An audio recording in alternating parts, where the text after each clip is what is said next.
Good morning students. మరి scope of political science సంబంధించి మనం మొత్తం 7 సైడ్ హెడ్డింగ్స్ ఉన్నాయండి. అందులో మనం ఎస్టర్డే ఏ సైడ్ హెడ్డింగ్ ఎక్స్ప్లెయిన్ చేసుకున్నామంటే స్టడీ ఆఫ్ ద గవర్నమెంట్ ఒకటండి, అలాగే స్టడీ ఆఫ్ ద మనకి రైట్స్ అండ్ రెస్పాన్సిబిలిటీస్ ఒకటండి, రైట్స్ అండ్ రెస్పాన్సిబిలిటీస్ గురించి, అలాగే study of associations and institutions సంబంధించి ఒక సైడ్ హెడ్డింగ్ ఎక్స్ప్లెయిన్ చేసుకుందామండి. ఈరోజు మనం ఇంకొక 3 సైడ్ హెడ్డింగ్స్ ఉన్నాయండి. అందులో ఫస్ట్ వన్ ఏంటంటే స్టడీ ఆఫ్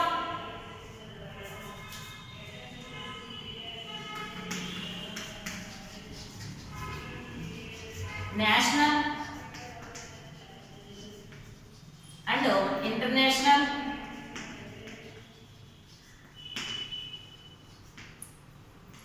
ఇష్యూస్, అంటే జాతీయ అంతర్జాతీయ అంశాల అధ్యయనం అండి. జాతీయ అంతర్జాతీయ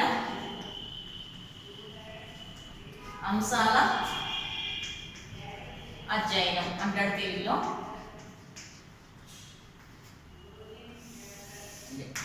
మనం ప్రతి సైడ్ హెడ్డింగ్ కూడా రాసేటప్పుడు, ఎగ్జామ్లో రాసేటప్పుడు మనకి ఏ సైడ్ హెడ్డింగ్ అయితే మనం రాస్తున్నామో వాటి గురించి అధ్యయనం చేస్తుందని ఫస్ట్ మనం రాసుకోవచ్చండి. అంటే మనకి పొలిటికల్ సైన్స్ అనేది నేషనల్ అండ్ ఇంటర్నేషనల్ ఇష్యూస్ గురించి స్టడీ చేస్తుంది. మరి నేషనల్ అండ్ ఇంటర్నేషనల్ ఇష్యూస్ గురించి ఎప్పటి నుంచి స్టడీ చేస్తుంది, దేని గురించి చెప్తుంది అంటే మనకి బిగినింగ్ ఆఫ్ 20th సెంచరీ,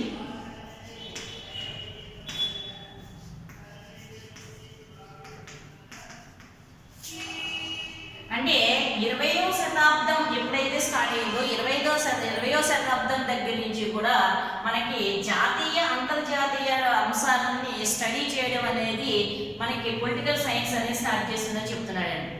మరి ఇందులో ఇంకేమి మనకి స్టడీ చేస్తుంది ఇదంటే నేషనల్ స్టేట్స్ గురించి స్టడీ చేస్తుందండి.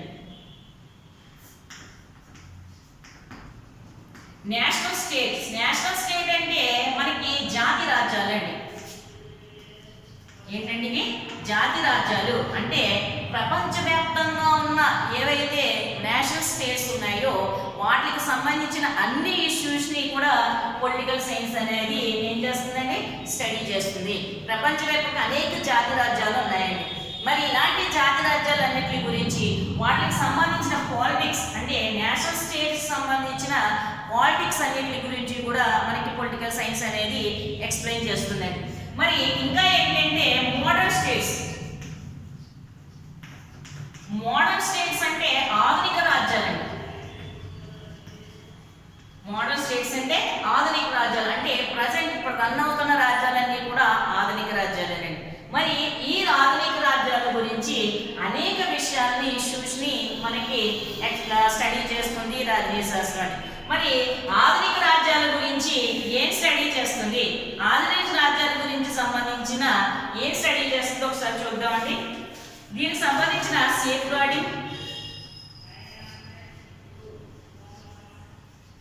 Guards and territory and integrity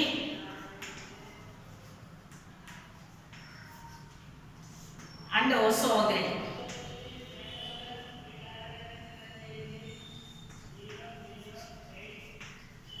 అంటే సేఫ్ గార్డ్స్ అంటే మోడర్న్ రాజ్యాలకు సంబంధించిన సేఫ్ గార్డ్స్ ఏమున్నాయి, వాటి రక్షణకు సంబంధించి ఏమున్నాయి, దాని యొక్క టెరిటరీ అంటే ప్రాంతం గురించి, అంటే ఆధునిక రాజ్యాలు ఏవైతే ఉన్నాయో వాటికి సంబంధించిన ప్రాంతీయ తత్వం గురించి, ఇంటిగ్రిటీ అంటే దాని యొక్క సమగ్రత ఏంటి, ఇంటిగ్రిటీ ఆధునిక రాజ్యాల యొక్క సమగ్రత గురించి, సోవరెనిటీ సార్వభౌమాధికారం అంటే మోడర్న్ స్టేట్స్ ఏవైతే ఉన్నాయో వాటి యొక్క సార్వభౌమాధికారం గురించి కూడా మనకి స్టడీ చేస్తుంది పొలిటికల్ సైన్స్ అని.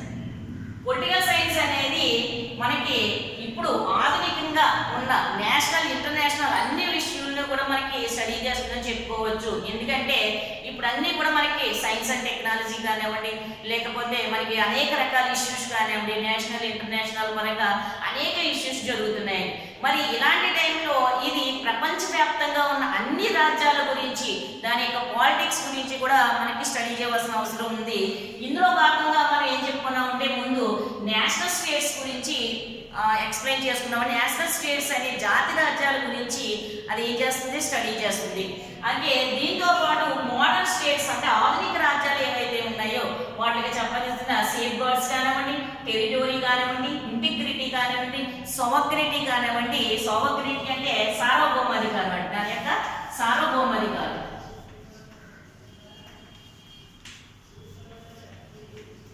ఇంటిగ్రిటీ అంటే సమగ్రత, అంటే సమగ్రత, దాని యొక్క సార్వభౌమాధికారం ఎలా ఉంది, టెరిటరీ దాని యొక్క ప్రాంతీయతత్వం ఎలా ఉంది, సేఫ్ గార్డ్స్ దాని యొక్క రక్షణ వ్యవస్థ ఎలా ఉంది. ఇలా మోడర్న్ స్టేట్స్ సంబంధించిన అనేక విషయాల్ని మనకి పొలిటికల్ సైన్స్ అనేది స్టడీ చేస్తుందని చెప్పుకోవచ్చు. ఇంకా మనకి వేరియస్ టాపిక్స్ అయిన కోల్డ్ వార్ గురించి అలాగే బ్యాలెన్స్ పవర్స్ గురించి కూడా మనకి స్టడీ చేస్తుందండి. ఇంకా వేరియస్ టాపిక్స్ అయిన cold war, balance of power,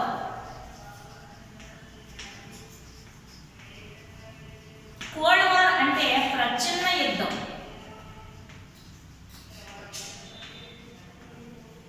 ప్రచ్ఛన్న యుద్ధం గురించి, బ్యాలెన్స్ ఆఫ్ పవర్ అంటే దానికి సంబంధించిన బ్యాలెన్స్ ఆఫ్ పవర్ ఏంటంటే అధికారానికి సంబంధించిన సమతుల్యత అండి, సమతుల్యత గురించి. అలాగే దౌత్యనీతి అంటాడండి, దౌత్యనీతి గురించి. అలాగే సమగ్రత గురించి, దాని యొక్క సమగ్రత గురించి. ఇలా అనేక విషయాలని మనకి ఏం చేస్తుందండి, ఎక్స్ప్లెయిన్ చేస్తుందండి. అసలు ప్రచ్ఛన్న యుద్ధం కోల్డ్ వార్ అంటే ఏంటి, ఆల్రెడీ మీరు స్కూల్ స్టడీస్లో మీరు నేర్చుకునే ఉంటారండి. కోల్డ్ వార్ అంటే రెండు దేశాలు, రెండు కూటములండి. అంటే కొన్ని దేశాలేమో ఒక కూటమి, కొన్ని దేశాలు ఒక కూటమిగా ఉంది. మనకి యుద్ధ వాతావరణాన్ని తలపించే విధంగా ఉంటుంది. యుద్ధం చేయరండి, కానీ ఇంక యుద్ధం వచ్చేస్తుందేమో అన్నంత ఇదిగా వాళ్ళ మధ్య ప్రచ్ఛన్న యుద్ధం జరుగుతుంది, కోల్డ్ వార్ జరుగుతుంది అనమాట. ఇలాంటి కోల్డ్ వార్ గురించి, దౌత్యనీతి అంటే ఏదైనా ఇలా యుద్ధాన్ని ప్రేరేపించే దేశాలు కానీ లేదా యుద్ధానికి పాల్గొనే దేశాల మధ్య దౌత్యనీతిని ప్రవేశపెట్టడం ద్వారా వాళ్ళ మధ్య ఏ యుద్ధం అనేది జరగకుండా, లేకపోతే ఇలాంటి యుద్ధానికి దారితీసే పరిస్థితుల నుంచి తప్పించడానికి దౌత్యనీతిని వాడుతూ ఉంటారండి. అలాగే ఇంటిగ్రిటీ, సమగ్రత, ఇలాంటి అనేక బ్యాలెన్స్ ఆఫ్ పవర్స్ గురించి అనేక విషయాల గురించి మనకి రాజనీతి శాస్త్రం అధ్యయనం చేస్తుందని చెప్పొచ్చండి. ఇదే విధంగా మనకి ఇంకా ఏం చేస్తుందంటే ఇప్పుడున్న మోడర్న్ స్టేట్స్ ఏవైతే ఉన్నాయో ఇవి ఐసోలేటెడ్గా ఉండవండి.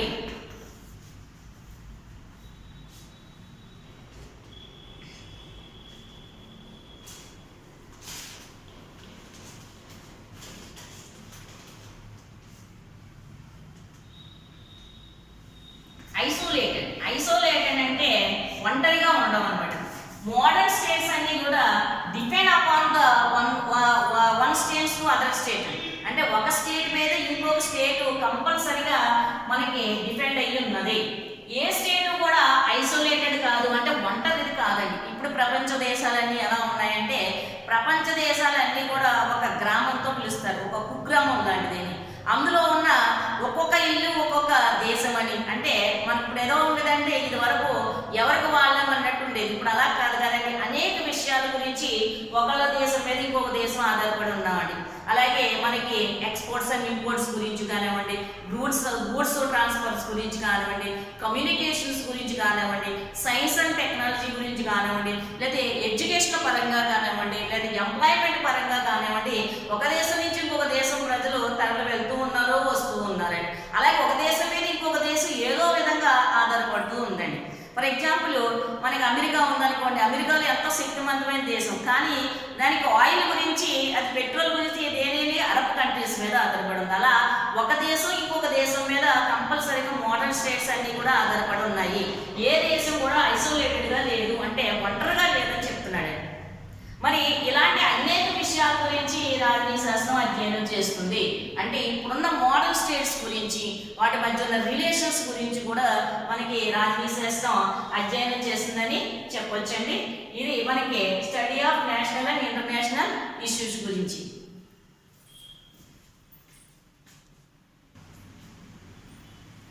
చూడండి, స్టడీ ఆఫ్ పవర్ అంటే దీన్నే తెలుగులో మనం శక్తి అధ్యయనం అంటారు. ఇక్కడ పవర్ అంటే అధికారం కానీ లేదా శక్తి కానీ మనం మీనింగ్స్గా తీసుకోవచ్చండి. ఇందులో మనం ఒక 3 పాయింట్స్ని ఎక్స్ప్లెయిన్ చేసుకుందామంటే సరిపోతుంది.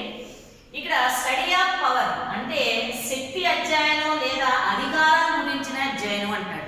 అంటే పొలిటికల్ సైన్స్ అనేది శక్తి లేదా అధికారం గురించి అధ్యయనం చేసే శాస్త్రంగా మనం చెప్పుకోవచ్చండి. దీంట్లో భాగంగా మనం ఒక 3 పాయింట్స్ని ఎక్స్ప్లెయిన్ చేసుకుందాం. ఒకసారి చూడండి. The behaviours of 20th century regarded the political science as a study of sharing and shaping of power అంటారు. ఇక్కడ బిహేవియరిస్టులు అంటే ప్రవర్తనవాదులు అంటారు. ఏ ఇయర్లో ఎప్పుడంటే ఇది 20th centuryలో ఉన్న ప్రవర్తనవాదులు ఎవరైతే ఉన్నారో ఆ ప్రవర్తనవాదులు ఏం చెప్పారంటే పొలిటికల్ సైన్స్ని sharing and shaping of power అన్నారు. అంటే పవర్ యొక్క sharing and shaping of power సంబంధించి స్టడీ చేస్తుందని చెప్పారండి. ఒకసారి చూడండి. బిహేవియరిస్టులు అండి వీళ్ళు ఎవరండి? బిహేవియరిస్టులు ఏ శతాబ్దం వాళ్ళండి? 20th century వాళ్ళు. వీళ్ళు ఏమని చెప్పారంటే పొలిటికల్ సైన్స్ అనేది దేన్ని స్టడీ చేస్తుందంట? పవర్కి సంబంధించిన sharing and shaping of power అంటాడు. అంటే పవర్ యొక్క ఎలా షేర్ అవుతుంది, దాని యొక్క షేప్ ఏంటి, దాని యొక్క అధికారం ఎలా ఉంటుంది, ఎలా షేర్ అవుతుంది, అలా విషయాల గురించి మనకి ఏం చేశారంటే బిహేవియరిస్ట్ ఏం చేశారంటే దీని గురించి చెప్పారు. అంటే ఈ ప్రవర్తనవాదులు అనేది దీని గురించి పొలిటికల్ సైన్స్ అనేది sharing and shaping of power అని చెప్పడం జరిగిందండి. ఇంకా రెండో పాయింట్కి వచ్చేటప్పటికి political science discuss how power is grabbed. అంటే పొలిటికల్ సైన్స్ ఇంకేం చెప్పిందంటే ప్రవర్తనవాదులు ఏం చెప్పారంటే పొలిటికల్ సైన్స్ అనేది పవర్ అనేది అంటే శక్తి అనేది ఎలా గ్రహించబడుతుంది, ఎలా మానిపులేటెడ్ అంటే ఎలా మార్పు చెందబడుతుంది అంత దాని గురించి అధ్యయనం చేస్తుందని చెప్పారు. ఇది సొసైటీకి ఏ విధంగా పనిచేస్తుంది, ఈ అధికారం అనేది సొసైటీని ఏ విధంగా కంట్రోల్ చేస్తుంది అన్న దాని గురించి కూడా చెప్పడం జరిగిందండి. అంటే political science discuss how power అనేది గ్రాప్డ్ ఎలా గ్రహించబడుతుంది, ఎలా మానిపులేటెడ్ అంటే ఎలా మార్పు చేయబడుతుంది, ఇది సొసైటీని ఏ విధంగా కంట్రోల్ చేస్తుందన్న దాని గురించి డిస్కస్ చేస్తుందని చెప్పేసి బిహేవియరిస్టులు చెప్పడం జరిగిందండి. ఇక థర్డ్ పాయింట్ వచ్చేటప్పటికి they included the several topics. ఇంకా అనేక రకాలైన టాపిక్స్ గురించి మనకి పొలిటికల్ సైన్స్ డిస్కస్ చేస్తుందండి. ఏ టాపిక్స్ అంటే అవి పొలిటికల్ సోషలైజేషన్ రాజకీయమైన సామాజిక అభివృద్ధి గురించి. సోషలైజేషన్ అంటే సంస్కృతీకరణ లేదా సామాజికీకరణ అంటాడు. దీన్ని ఏమంటాడు? సామాజికీకరణ అంటారు. రాజకీయపరమైన సామాజికరణ గురించి, పొలిటికల్ కల్చర్ రాజకీయపరమైన సంస్కృతి గురించి, అలాగే పొలిటికల్ పార్టిసిపేషన్ అంటే రాజకీయపరమైన పార్టిసిపేషన్ ఎలా ఉంది అంటే మనం పార్టిసిపేట్ చేస్తాం కదండి, ఇలాంటి పార్టిసిపేషన్ గురించి పొలిటికల్ పార్టిసిపేషన్ గురించి మనకి రాజకీయ శాస్త్రం అనేది అధ్యయనం చేస్తుందని చెప్పేసి ఈ బిహేవియరిస్టులు ఎవరైతే ఉన్నారో వాళ్ళు చెప్పడం జరిగిందండి. ఒకసారి చూడండి. 20th centuryకి సంబంధించిన బిహేవియరిస్టులు ఏమన్నారంటే ఇది శక్తికి సంబంధించిన శాస్త్రం అని చెప్పడం జరిగింది. అంటే దీన్ని ఏమని చెప్పారంటే రాజకీయ శాస్త్రం అనేది శక్తి గురించి అధ్యయనం చేస్తుందని చెప్పారు. మరి ఏం చెప్పారంటే ఇది దేని గురించి అధ్యయనం చెప్పారు? ఏదైతే పవర్ ఉందో అది దాని యొక్క షేరింగ్ అండ్ షేపింగ్ దాని గురించి చెప్పడం జరిగింది. ఇంకా ఏం చెప్పారంటే పొలిటికల్ సైన్స్ ఇంకా ఏం డిస్కస్ చేస్తుందంటే పవర్ అనేది ఎలా గ్రాబ్డ్ అంటే ఎలా గ్రహించబడుతుంది, ఎలా మార్పు చేయబడుతుంది అన్న విషయం గురించి, అది సొసైటీని ఏ విధంగా కంట్రోల్ చేస్తుంది అన్న విషయం గురించి కూడా మనకి బిహేవియరిస్టులు చెప్పడం జరిగిందండి. ఇంకా they include the several topics. Political science ఇంకా ఏమేమి టాపిక్స్ గురించి డిస్కస్ చేస్తుందంటే పొలిటికల్ సోషలైజేషన్ అండి, పొలిటికల్ కల్చర్ గురించి, పొలిటికల్ పార్టిసిపేషన్ గురించి కూడా ఇది తన యొక్క స్టడీలో పేర్కొంటుందని చెప్పేసి బిహేవియరిస్టులు చెప్పడం జరిగింది. ఇది శక్తికి సంబంధించిన అధ్యయనం అంటే స్టడీ ఆఫ్ పవర్ గురించి అండి. దీంట్లో ఈ 3 పాయింట్స్ చదివితే మీకు సరిపోతుందండి. నెక్స్ట్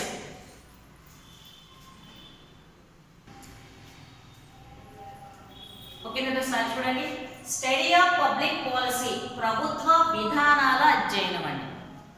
అంటే పబ్లిక్ పాలసీ అంటే ఏంటి? ప్రభుత్వ విధానాల అధ్యయనం అని చెప్తారు. దీంట్లో మనం ఏం నేర్చుకుంటామంటే ఇది ప్రభుత్వ విధానాలకు సంబంధించిన శాస్త్రం కాబట్టి దీన్ని ప్రభుత్వ విధానాల గురించి అధ్యయనం చేసే శాస్త్రంగా మనం రాజకీయ శాస్త్రాన్ని చెప్పుకోవచ్చండి. ఇందులో మనకి ఏం చెప్పాడంటే మోడర్న్ పొలిటికల్ సైంటిస్ట్ ఎవరైతే ఆధునిక రాజకీయ శాస్త్రవేత్తలు ఎవరైతే ఉన్నారో వాళ్ళు కొంతమంది పేర్లు ఇచ్చాడండి. ఇక్కడ మనకి డేవిడ్ ఈస్ట్రెన్, ఆండర్సన్ అండ్ చార్లెస్ లింబామ్ అనే కొంతమంది మోడర్న్ సైంటిస్ట్ నేమ్స్ కూడా ఇవ్వడం జరిగింది. మోడర్న్ పొలిటికల్ సైన్సెస్ ఎవరైతే ఉన్నారో డేవిడ్ ఈస్ట్రెన్, ఆండర్సన్ అండ్ చార్లెస్ లింబామ్ వీళ్ళు argued how political is a policy of science అంటే పాలసీ ఆఫ్ సైన్స్ గా ఎలా ఉన్నదో ఇది విధానాల రూపకల్పన చేసే శాస్త్రంగా మనకి ఉందని చెప్పేసి ఆధునిక శాస్త్రవేత్తలు కొంతమంది చెప్పడం జరిగిందండి. వాళ్ళే డేవిడ్ ఈస్ట్రెన్, ఆండర్సన్ అలాగే లింబామ్ అనేవాళ్ళు ఆర్గ్యూ చేశారు. ఏమని పొలిటికల్ సైన్స్ అనేది పాలసీ సైన్స్ గా చెప్పడం జరిగిందండి. పొలిటికల్ సైన్స్ వాళ్ళు ఏమని చెప్పారంటే పాలసీ సైన్స్ అని చెప్పడం జరిగింది. ఎవరు? మోడర్న్ సైంటిస్టులు అనమాట. ఎందువల్ల మోడర్న్ సైంటిస్ట్ వీళ్ళు పాలసీ సైన్స్ గా చెప్పడం జరిగిందంటే they considered the political science as a study of formulation, execution and evolution of public policy. అంటే విధానాలు అనేవి ఎలా రూపకల్పన చెందుతాయి, ఎలా అమలు చెందుతాయి, అలాగే దాని యొక్క మూల్యాంకనం ఏంటి. ఎవల్యూషన్ అంటే మూల్యాంకనం అండి. అలాగే దీనికి ఫార్ములేషన్ అంటే దాన్ని ఎలా తయారు చేస్తారు, ఎలా ఎలా ఫామ్ చేస్తారు, ఎలా ఎగ్జిక్యూషన్ చేస్తారు, ఎలా అమలు పరుస్తారు, అలాగే దాని యొక్క ఎవల్యూషన్ ఏంటి, దాని యొక్క మూల్యాంకనం ఏంటి అన్న విషయాల గురించి మనం పబ్లిక్ పాలసీకి సంబంధించిన అన్ని విషయాల గురించి కూడా రాజకీయ శాస్త్రం అధ్యయనం చేస్తుందని చెప్పొచ్చు అని చెప్తున్నాడు. కాబట్టి దీన్ని పాలసీ సైన్స్ అని చెప్పడం జరిగిందని చెప్తున్నాడు. అంటే విధానాలు అనేవి ఎలా రూపకల్పన జరుగుతాయి, దాన్ని ఎలా అమలు పరుస్తారు, అలాగే దాని యొక్క మూల్యాంకనం ఏంటి అని అన్ని రకాల విధానాల గురించి కూడా మనకి డిస్కస్ చేయడం అనేది జరిగిందండి. మనకి చూడండి అనేక రకాల పాలసీస్ అనేవి ఉంటాయండి. మనకి రకరకాల పాలసీస్ అనేవి ఉంటాయండి. మనకి ఇలాంటి ఎన్నో రకాల పాలసీస్ గురించి అంటే విధానాల గురించి మనకి దీంట్లో డిస్కస్ చేయడం అనేది జరిగిందండి. మరి they emphasise the role of formal political structure. ఇంకా ఫార్మల్ పొలిటికల్ స్ట్రక్చర్ గురించి, ఫార్మల్ అంటే నియమితమైన పొలిటికల్ స్ట్రక్చర్ రాజకీయ పరమైన నిర్మాణం గురించి ఫార్మల్, అలాగే ఇన్ఫార్మల్ పొలిటికల్ గ్రూప్స్ గురించి కూడా. అంటే ఇది నియతమైన, ఇది అనియతమైన అంటాడు తెలుగులో. నియతమైన పొలిటికల్ స్ట్రక్చర్ ఏదైతే ఉందో దాని గురించి, అనియతమైన గ్రూప్స్ ఏవైతే ఉన్నాయో కొన్ని అనియత గ్రూప్స్ ఏవైతే ఉన్నాయో వాటి రాజకీయపరమైన కొన్ని గ్రూప్స్ గురించి, కొన్ని వాటి గురించి కూడా మనకి పొలిటికల్ సైన్స్ స్టడీ చేస్తుందని చెప్పొచ్చు. ఇక్కడ మనకి స్టడీ ఆఫ్ పబ్లిక్ పాలసీని ఏమని చెప్పాడంటే ప్రభుత్వ విధానాల గురించి అధ్యయనం చేస్తున్న శాస్త్రంగా చెప్పాడు. దీంట్లో కొంతమంది పొలిటికల్ సైంటిస్టులు ఏం చెప్పారంటే డేవిడ్ ఈస్ట్రెన్, ఆండర్సన్, లింబామ్ అన్న అందులో ఆర్గ్యూ చేశారు. ఏమని పొలిటికల్ సైన్స్ ని పాలసీ సైన్స్ గా చెప్పారు. ఎందుకు పాలసీ సైన్స్ గా చెప్పారండి అంటే పాలసీ అనేది తయారు చేయడం కానీ, పాలసీ అమలుపరచడం కానీ, దాని యొక్క మూల్యాంకనం కానీ అన్నిటి గురించి రాజకీయ శాస్త్రం అధ్యయనం చేస్తుంది కాబట్టి దీన్ని పాలసీ సైన్స్ అని చెప్పేసి మోడర్న్ సైంటిస్ట్ చెప్పడం జరిగిందండి. ఇంకా ఫార్మల్ అండ్ ఇన్ఫార్మల్ స్ట్రక్చర్స్ అన్నిటి గురించి, ఫార్మల్ పొలిటికల్ స్ట్రక్చర్ గురించి, ఇన్ఫార్మల్ సంబంధించి పొలిటికల్ గ్రూప్స్ అన్నిటి గురించి కూడా ఇది అధ్యయనం చేస్తుందని చెప్పాడండి. ఇది మనకి పొలిటికల్ సైన్స్ కి సంబంధించిన సైడ్ హెడ్డింగ్స్ అన్ని కంప్లీటెడ్ అయినాయి. ఇంకా మనకి మన జీవితంలో హ్యూమన్ బీయింగ్ ఏదైతే ఉన్నాయో వాళ్ళకి సంబంధించి మనకి అన్ని రకాలుగా కూడా అంటే డైరెక్ట్ గా కానీ ఇండైరెక్ట్ గా కానీ పొలిటికల్ సైన్స్ మనకు సంబంధించిన అన్ని రకాల ఇండివిజువల్స్ ని కూడా మనకి ఏంటి పొలిటికల్ సైన్స్ స్టడీ చేస్తున్నగా మనం చెప్పుకోవచ్చండి. మరి ఇక్కడతో మనకి పొలిటికల్ సైన్స్ సంబంధించిన 8 సైడ్ హెడ్డింగ్స్ ఉన్నాయండి. ఇవన్నీ కూడా దీంతో మన స్కోప్తో మనకి మొత్తానికి ఈ 8 సైడ్ హెడ్డింగ్స్ చాలా చాలా ఇంపార్టెంట్ అండి. ప్రతిదీ మీకు తెలుగు మీడియం వాళ్ళకి కూడా నేను నోట్స్ ప్రిపేర్ చేసిస్తానండి, ఇంగ్లీష్ మీడియం వాళ్ళకి కూడా దీనికి సంబంధించి ఎస్ఐ అయితే ఇది మీరు ఒకసారి నోట్ చేసుకోండి. దీనికి సంబంధించి స్టడీ ఆఫ్ పబ్లిక్ పాలసీ కానివ్వండి, ఇది పబ్లిక్ పాలసీ ఏమిటండి ఇంతకు ముందు మనం చెప్పుకున్నాం కదండి, నేషనల్ అండ్ ఇంటర్నేషనల్ ఇష్యూస్ గురించి కానివ్వండి, లేకపోతే శక్తి అధ్యయనం అంటే స్టడీ ఆఫ్ పవర్ గురించి కానివ్వండి. ఈ నోట్స్ ఒకసారి మీరు నోట్ చేసుకోండి నోట్బుక్లో.